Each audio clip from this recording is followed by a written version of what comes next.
Assalamualaikum warahmatullahi wabarakatuh.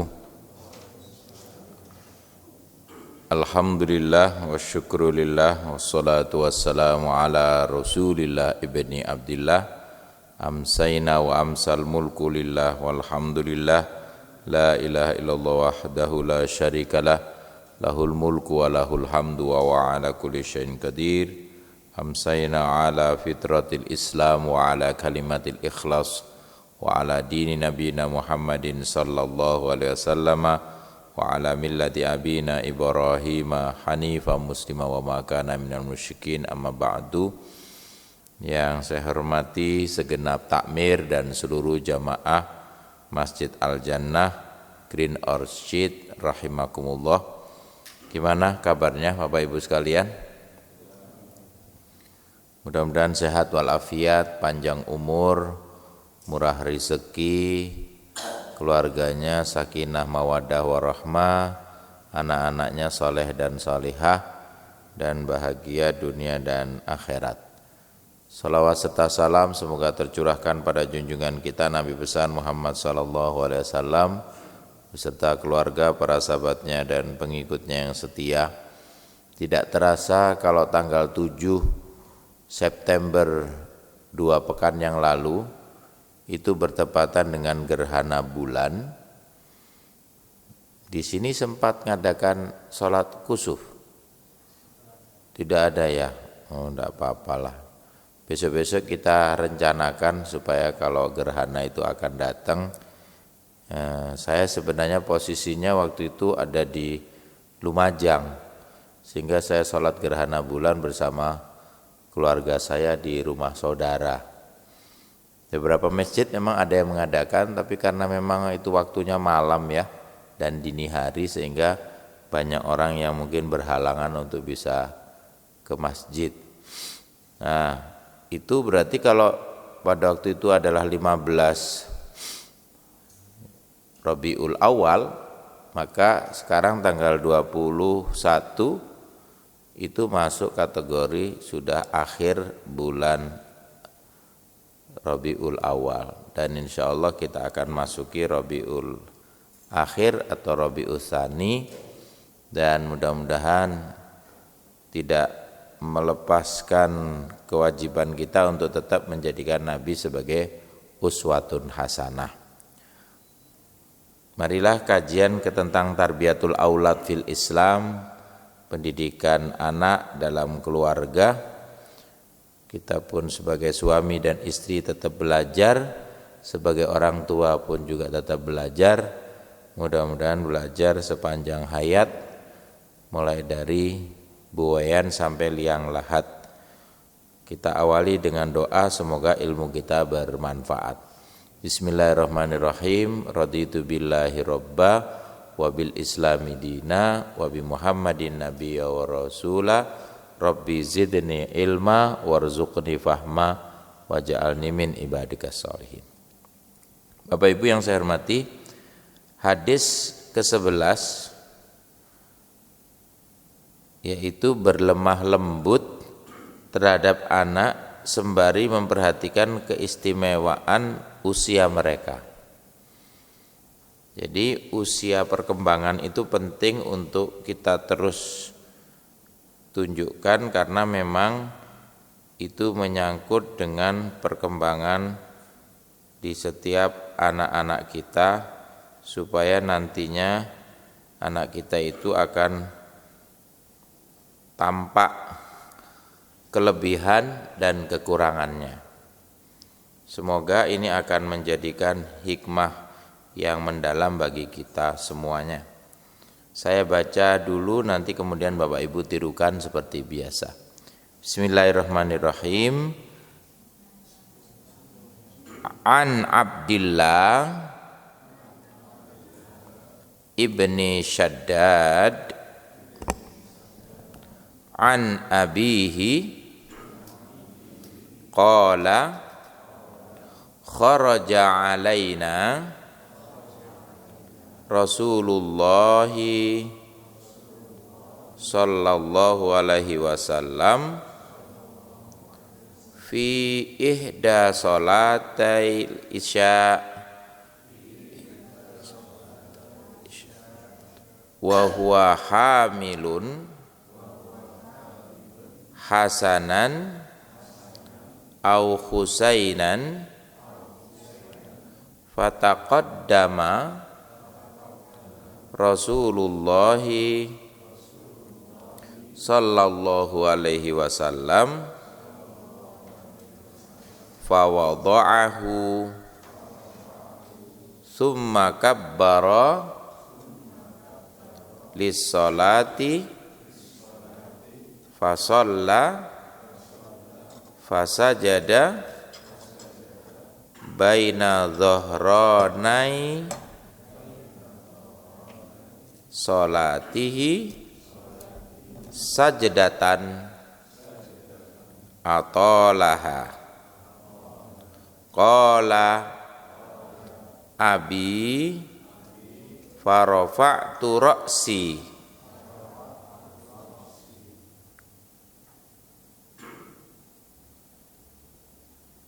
wa idza sabiyyu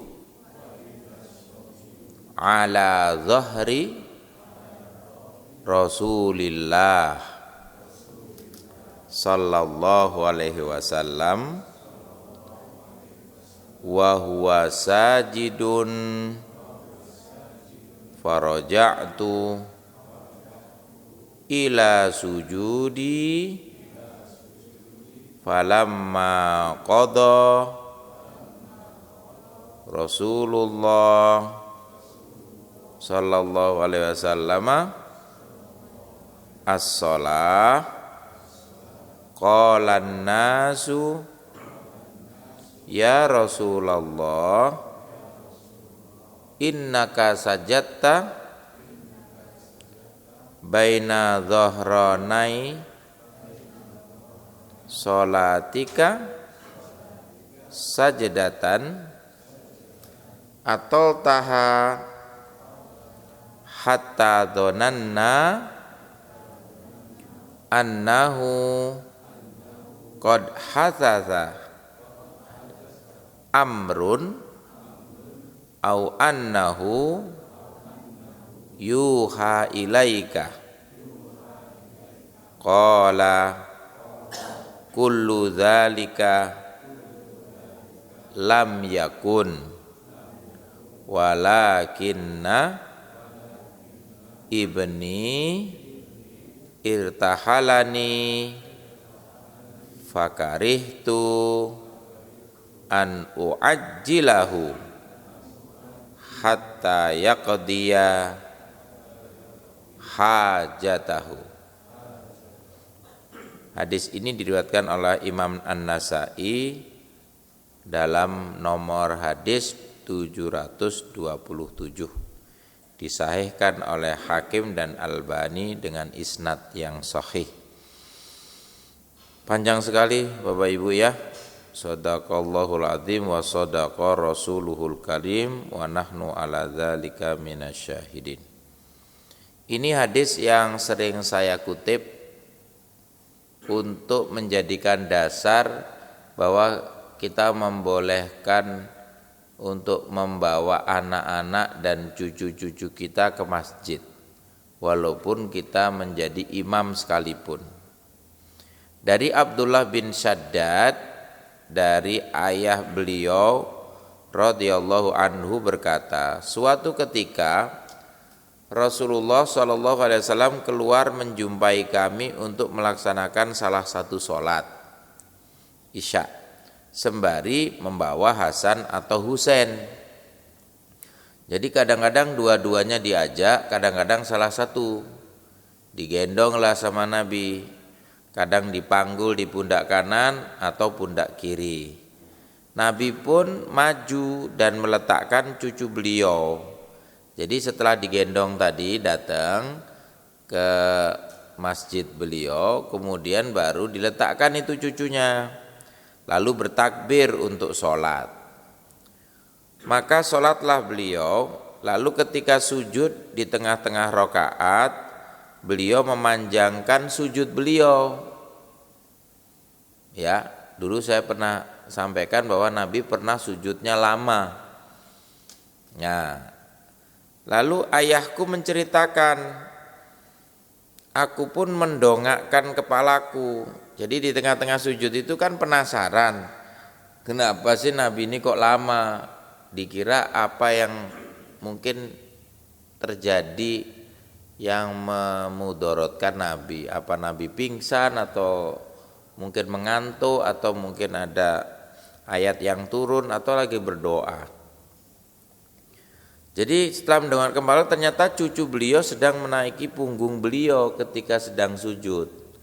Jadi cucunya tadi itu Hasan dan Husain itu duduk di atas punggung Nabi ketika sujud. Setelah itu kemudian aku pun kembali sujud. Nah, jadi dia sempat menengok. Ketika Rasulullah selesai sholat, para sahabat bertanya, ya Rasulullah, tadi Anda melakukan sujud saat sholat begitu panjangnya, sampai-sampai kami mengira sedang terjadi sesuatu dan sedang turun wahyu kepada Anda. Nah, maka Nabi menjawab, itu semua tidak terjadi. Tapi anakku atau cucuku ini sedang menunggangiku saat sujud, dan aku tidak suka mempercepatnya sampai ia memuaskan hajatnya. Maksudnya sampai betul-betul selesai cucunya tadi bermain. Jadi Nabi itu dianggap sebagai kuda, sehingga mereka main di atas punggung Nabi seperti seolah-olah naik kuda sesungguhnya. Nah, jadi itu sudah pernah terjadi. Berarti kalau itu terjadi sama kita pun, maka karena Nabi tidak membatalkan sholatnya, Bapak Ibu, berarti kita boleh dalam posisi sholat, kita juga menggendong anak kita, kita mungkin dinaiki oleh anak kita.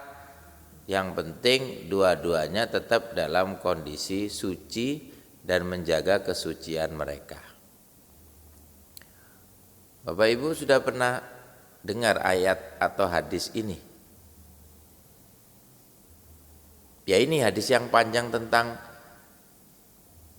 Nabi bersama cucunya itu, ya ini salah satunya. Sehingga kalau ada orang yang mungkin tidak tahu, ya memang dia tidak akan berani ngajak anak cucunya ke masjid. Selain memang dimarahi sama takmirnya, karena takmirnya juga tidak tahu hadis ini.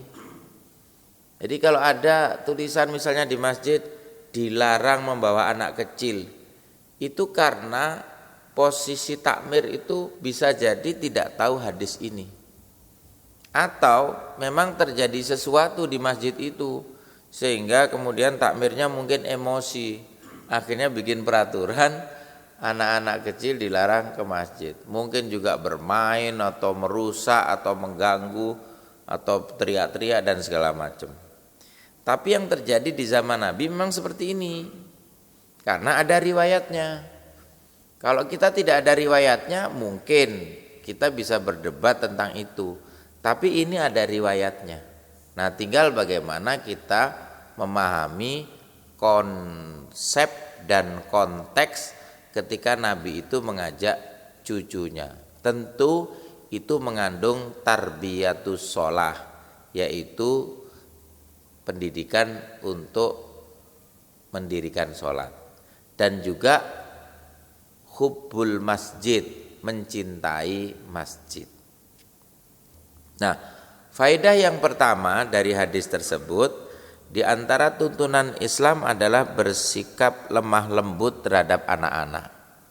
Berarti tidak hanya di rumah kita saja, di rumah Allah pun kita harus berlemah lembut.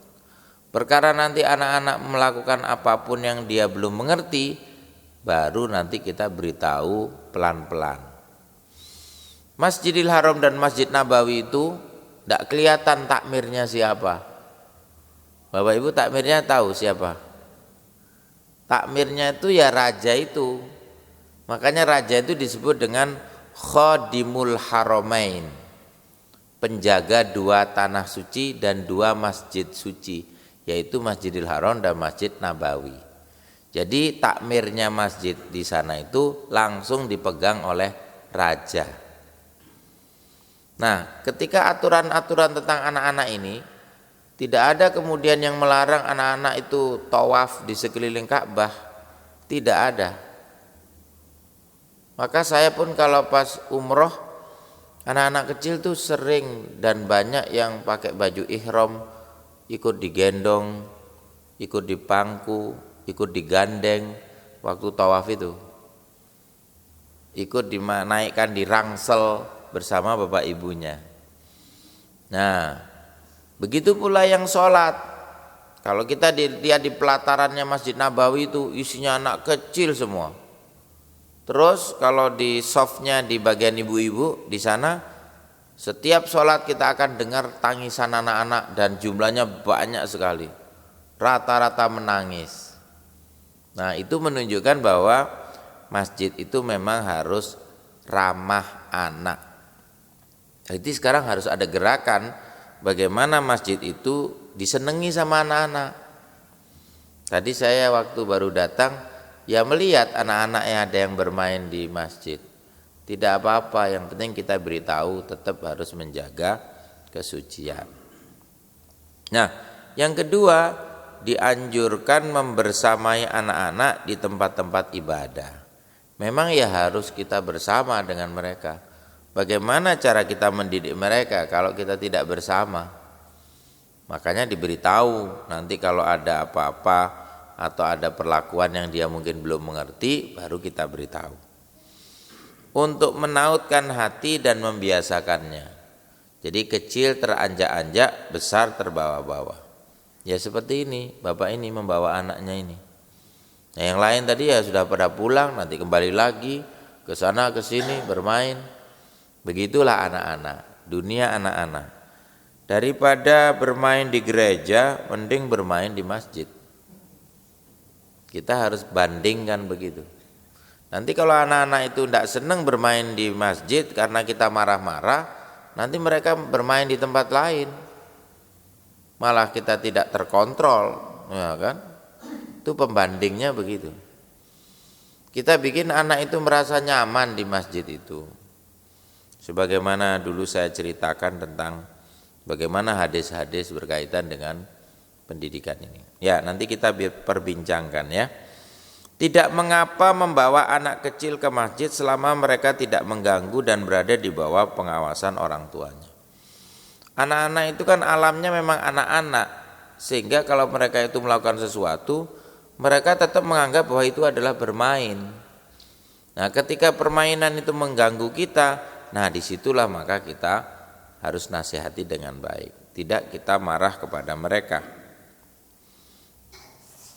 Nah, sisakan sedikit ruang untuk bermain bagi anak-anak ketika diperlukan selama tidak mengganggu orang di sekitarnya. Itu sudah bagus, di belakang tuh dikasih mainan apa anak-anak itu ya, kasih playground ya. Nah, ada tempat yang memang harus ruang kita ini. Ya karena mungkin masih belum ada tahap renovasi ke depan ya. Mudah-mudahan nanti ke depannya bisa diperlebar ke mana ini? Ke samping ya? Atau ke depan ya? Ke atas ya? Nah, itulah nanti didesain yang bagus nanti. Pokoknya gimana caranya desainnya akan yang ramah terhadap anak. Karena saya lihat di Green Orchid ini masih banyak usia-usia muda, pasangan-pasangan yang baru, sehingga anak-anaknya cenderung kecil-kecil semua, dan itu memang kondusif. Kalau di tempat-tempat lain sudah sulit dicari seperti itu. Kebanyakan orang-orang tua semua itu kalau sudah datang ke masjid, isinya ya batuk-batuk semua kalau sudah di masjid. Nah iya, kalau sudah begitu terus siapa yang melanjutkan jamaah kita? Ya memang hanya sedikit, tapi kan anak-anak yang akan melanjutkan. Mereka yang akan melanjutkan tongkat estafet dari sholat jamaah kita.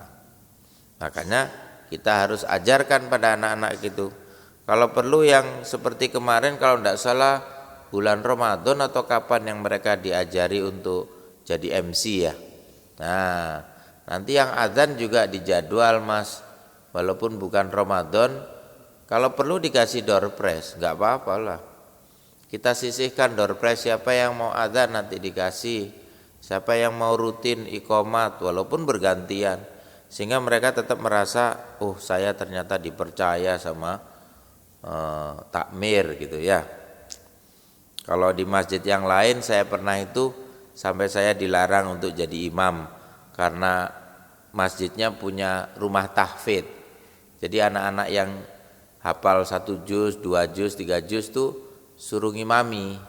Nanti ustadz-ustadznya di belakangnya sekaligus murojaah. Jadi itu penting karena memang proses pendidikan di dalam masjid itu tidak semuanya orang memahami. Bahwa di dalam masjid pun terjadi proses bagaimana kita sebagai orang tua mendidik anak-anak kita supaya nanti bisa seperti kita.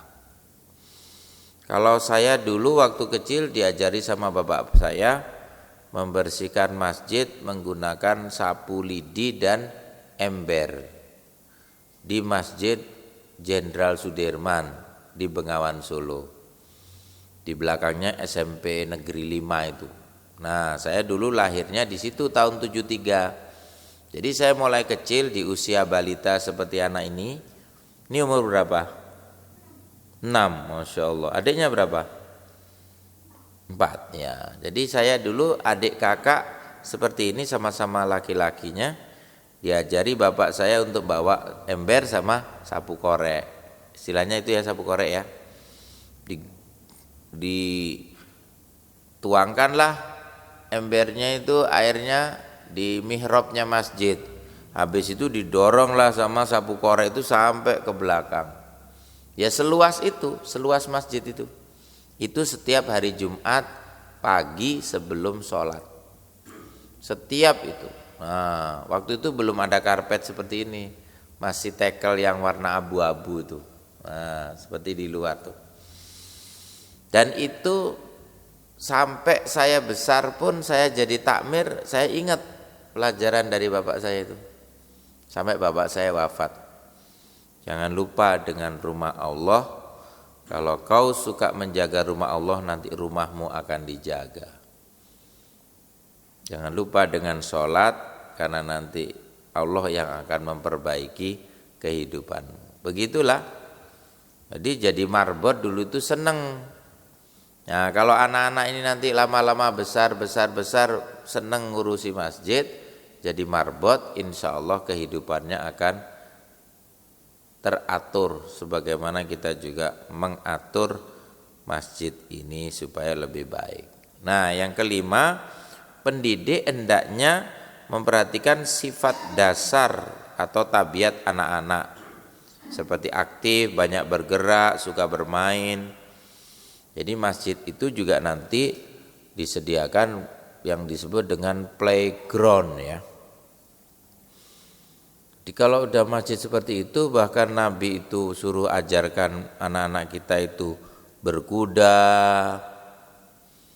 Siapa tahu nanti kita punya kandang kuda ya.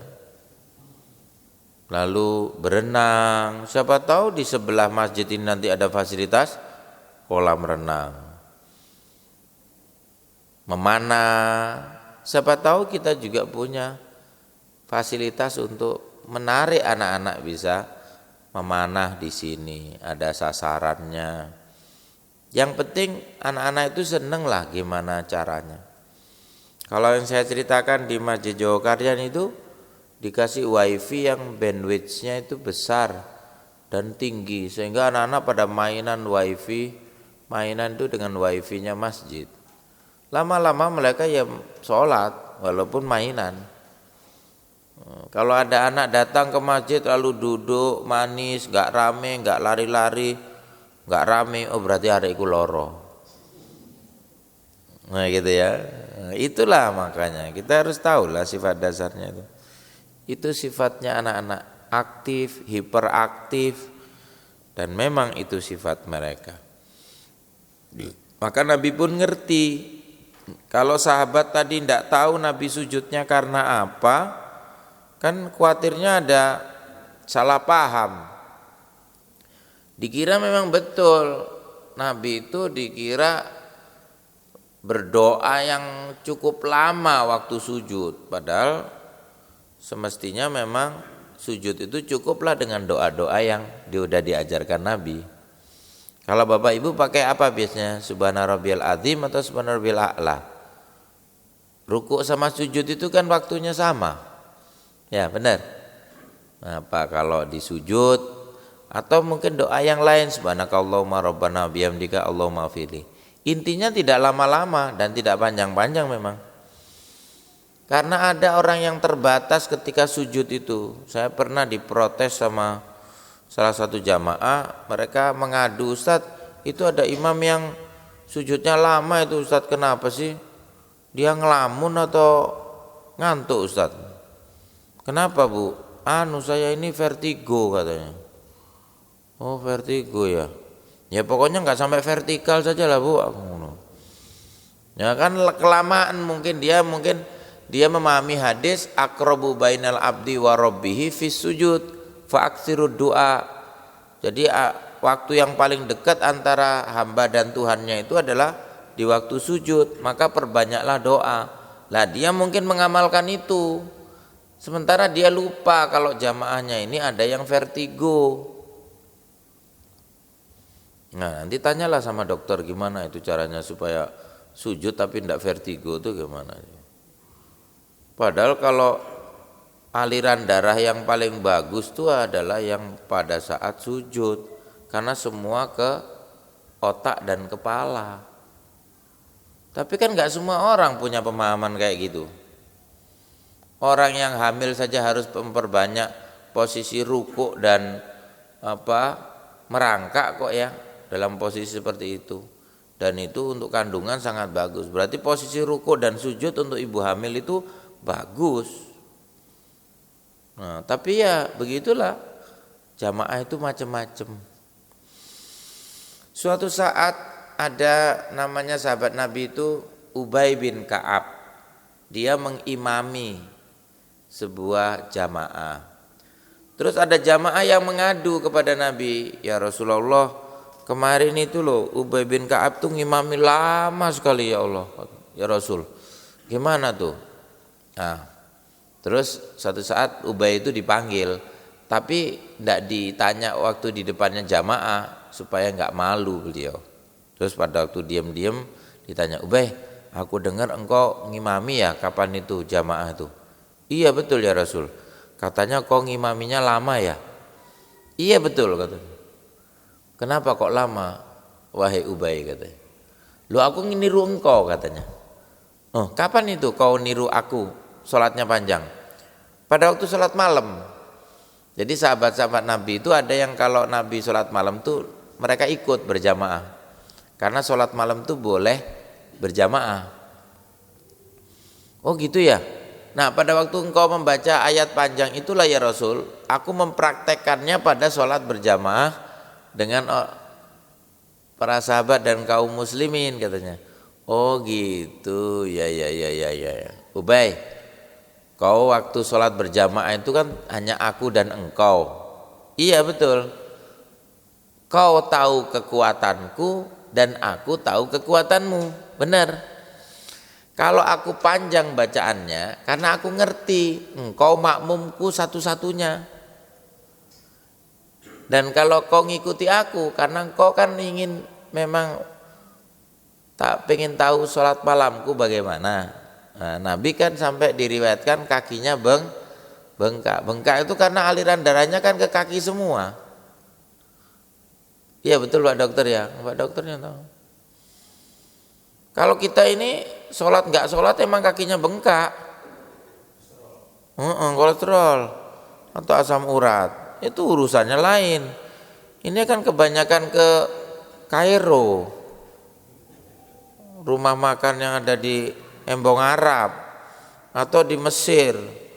Bukan Mesir universitas, itu rumah makan yang ada di Batu.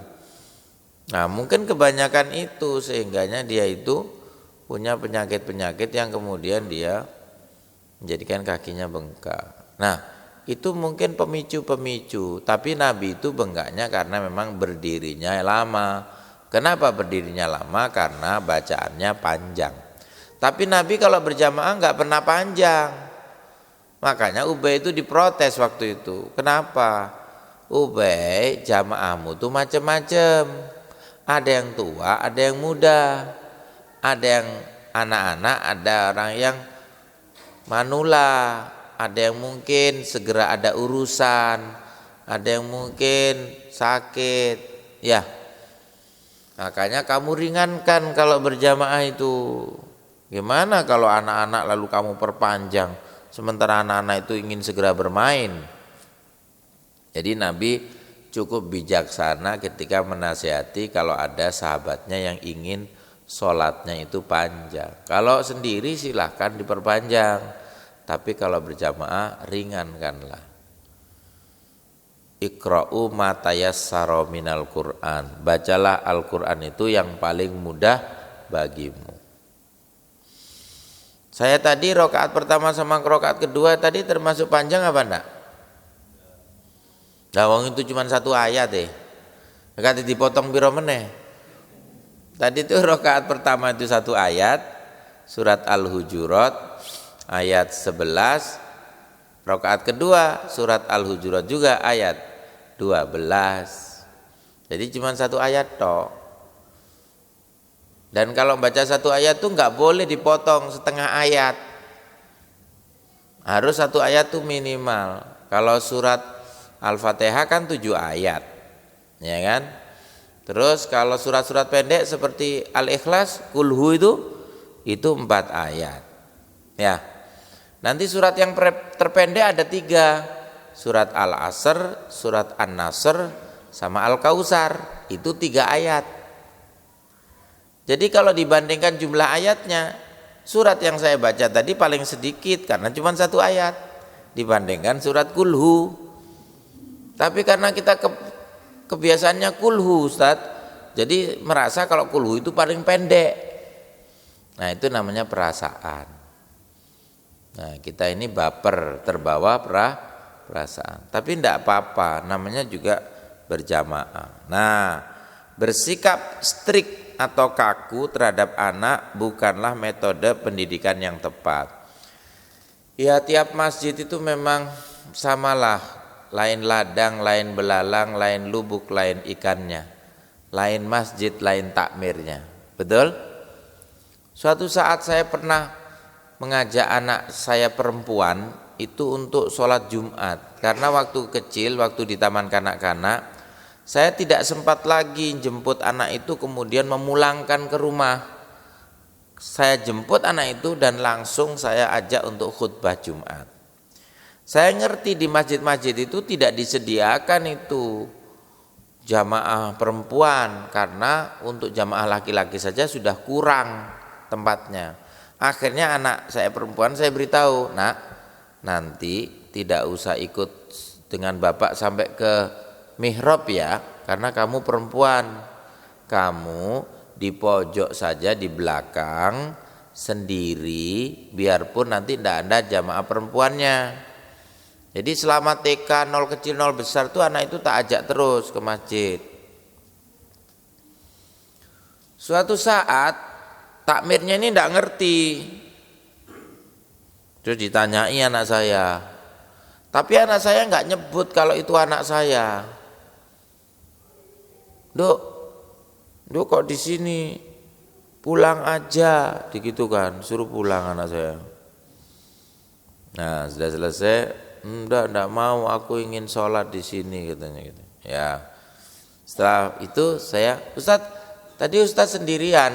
Enggak, saya sama anak saya. Di mana anak Ustadz? Itu di ujung, yang pakai baju TK itu. Loh Ustadz tadi mohon maaf ya, saya suruh pulang katanya. Saya nggak ngerti kalau itu anaknya Ustadz.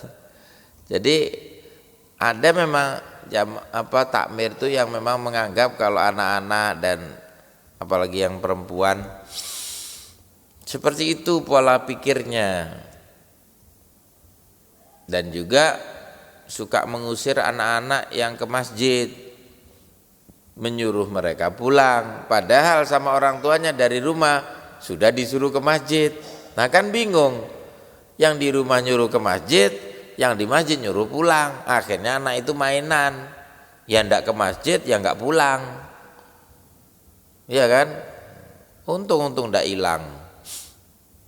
Nah itulah, jadi kita harus pandai-pandai dan mengerti, karena memang posisi-posisi ini penting.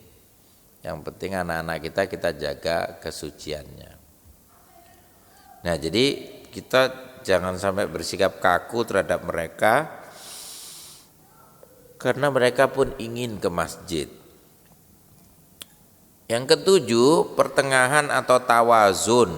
Jadi keseimbangan maksudnya ya. Kata orang Jawa, ngono ya ngono ning aja ngono. Terlalu melarang anak-anak ke masjid itu juga tidak baik, tapi juga terlalu los untuk anak-anak itu juga tidak mendidik. Berarti harus kita tarik ulur, karena anak-anak kita beda-beda. Ada yang mungkin sudah mengerti, ada yang mungkin belum mengerti. Nah, di dalam mendidik anak antara sikap serius dan bermain merupakan metode pendidikan yang tepat. Itulah Nabi. Kadang-kadang Nabi itu keluar sifat tegasnya, tapi di sisi lain Nabi juga tampak lembutnya. Lau saraqat Fatimah binti Muhammadin lauqatti'anna yadaha. Kata Nabi dengan tegas, jika Fatimah putriku jelas-jelas terbukti mencuri, maka tidak usah orang lain yang akan memotong tangannya, aku sendiri yang akan memotong tangannya. Nah, jadi sikap-sikap itu perlu kita tahu dengan hadis-hadis yang sesuai dengan situasi dan kondisinya. Nah, mungkin kesempatan yang sedikit ini bisa kita pakai untuk dialog. Mungkin ada pihak takmir atau dari jamaah ada yang bertanya persoalan ini, yang mungkin ada kejadian di masjid ini. Namanya juga tiap orang punya pemahaman yang beda-beda, ada takmir yang juga mungkin lain-lain. Saya persilahkan siapa yang mau bertanya atau berkomentar, terutama yang punya anak kecil ya. Bapak sudah pernah dengar hadis ini? Sudah ya? Sudah mempraktekkan ya? Tapi kalau ke masjid-masjid lain gimana perlakuannya terhadap anak bapak? Ada yang mungkin menyakitkan? Tidak ada ya? Baik kalau gitu.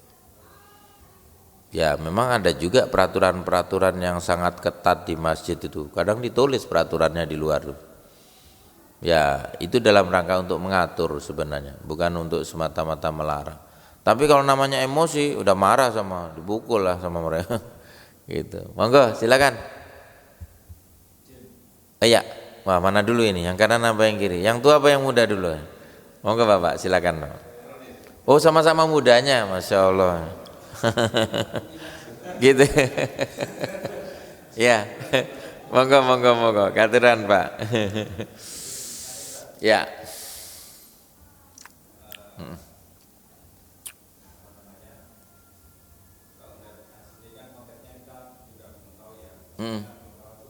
Ya.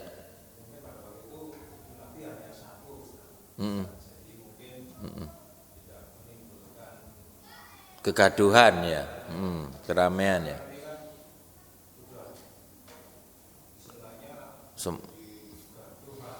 Karena semua bawa ya. Ya. Ya. Ya. Ya.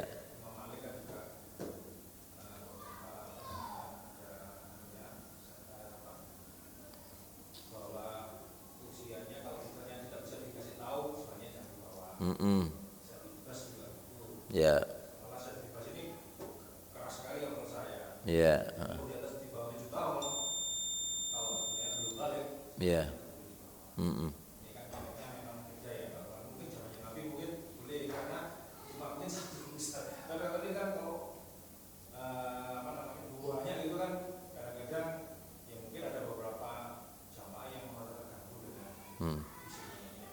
Ya. Ya. Ya, baik, ya. Jadi hadis itu kalau kita perlu membaca tidak hanya satu. Ini kan satu yang kita baca, apalagi 40 ini kan masih panjang ya. Banyak hadis-hadis yang terkumpul namanya hadis tarbawi. Hadis tarbawi itu adalah hadis-hadis tentang pendidikan.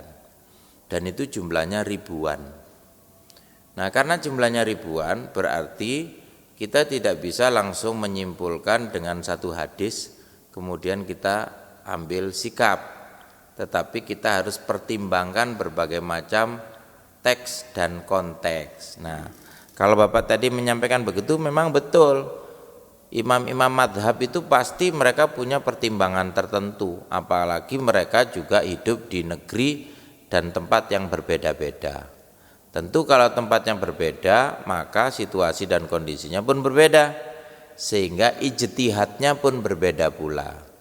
Oleh karena itu, kalau kita punya perbedaan pendapat, kita harus sikapi dengan sifat kasih sayang. Al-ikhtilafu baina ummati rahmah, bahwa perbedaan pendapat di kalangan umatku itu adalah kasih sayang.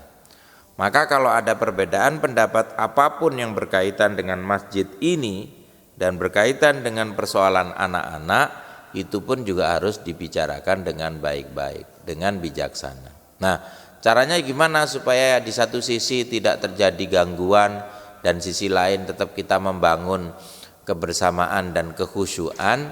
Maka kita yang punya anak pun harus mengerti, oh kalau seperti ini mengganggu, kita coba untuk mengalihkan, kita coba untuk menasehati. Tapi kalau udah parah betul, ya mungkin kita boleh bawa pulang. Nah, jadi seperti itulah tahapannya, tidak berhenti di satu kondisi, tetapi juga kita harus mengerti, memahami kekhusyuan orang lain yang juga ingin mereka sholat di masjid ini dengan tenang. Kebanyakan memang kalau orang-orang itu punya banyak anak kecil, memang dia harus tahu betul bagaimana karakter anak-anaknya. Dan kita juga sebagai tetangga atau sebagai sesama jamaah juga harus ikut bersama-sama membangun kebersamaan itu. Nah, tentu nanti berangsur Bapak Ibu mungkin takmir bisa merancang bagaimana supaya anak-anak kita ini secara sedikit demi sedikit akan terkondisi sehingga masjid ini menjadi kondusif. Itulah tafahum, saling memahami antara satu orang tua dengan orang tua yang lain. Tentu kita ingin semua juga anak-anak kita nanti pada akhirnya akan tertib ke masjid, kemudian mereka sholat waktunya, kemudian tidak bermain dan menjaga ketenangan dan kekhusyuan sholat berjamaah. Begitu ya Pak ya? Nggih, matur nuwun. Bapak monggo. Enggak apa-apa karena ini penting. Iya, monggo. Ya. Nggih. Iya, dunia lain itu, dunia lain. Nah, itulah dia. Iya.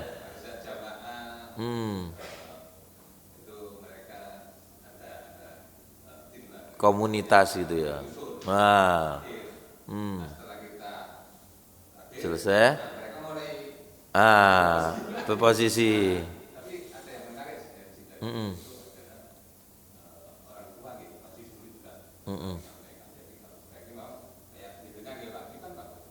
Mendampingi. Tidak semua orang tua mendampingi itu perkaranya ya. Terus, oke, betul. Iya.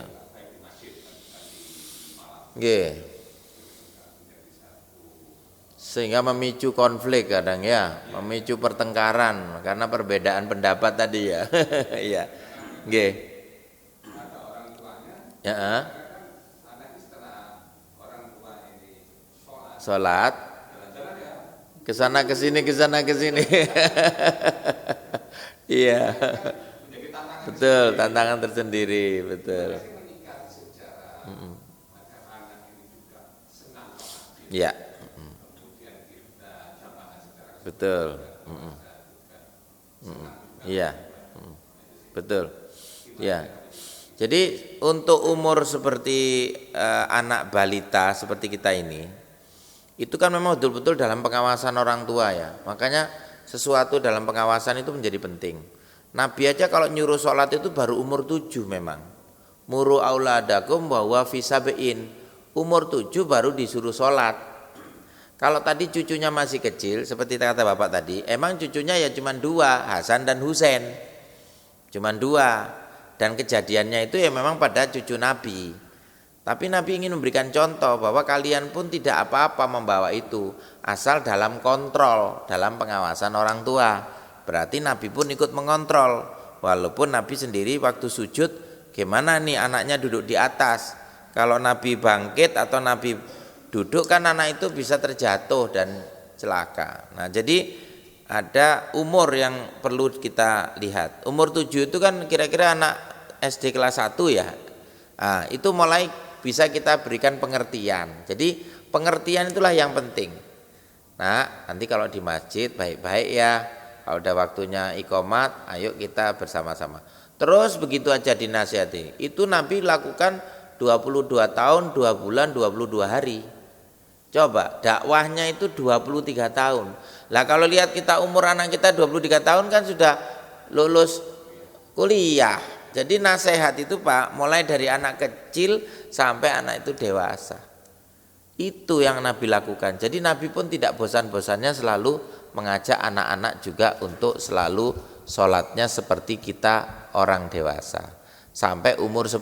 Umur 10 jika tidak sholat kata Nabi fadribu, berikan hukuman yang mendidik. Nah jadi proses-proses semuanya pendidikan anak di masjid itu membutuhkan waktu, tidak bisa sak nyet gitu ya, tapi membutuhkan proses. Mudah-mudahan kita bisa pahami bersama dan kita bisa menyikapi secara arif dan bijaksana. Semoga anak-anak kita yang ada di sini akan mengerti hari demi hari sehingga mereka akan bisa sholat khusyuk seperti kita semuanya.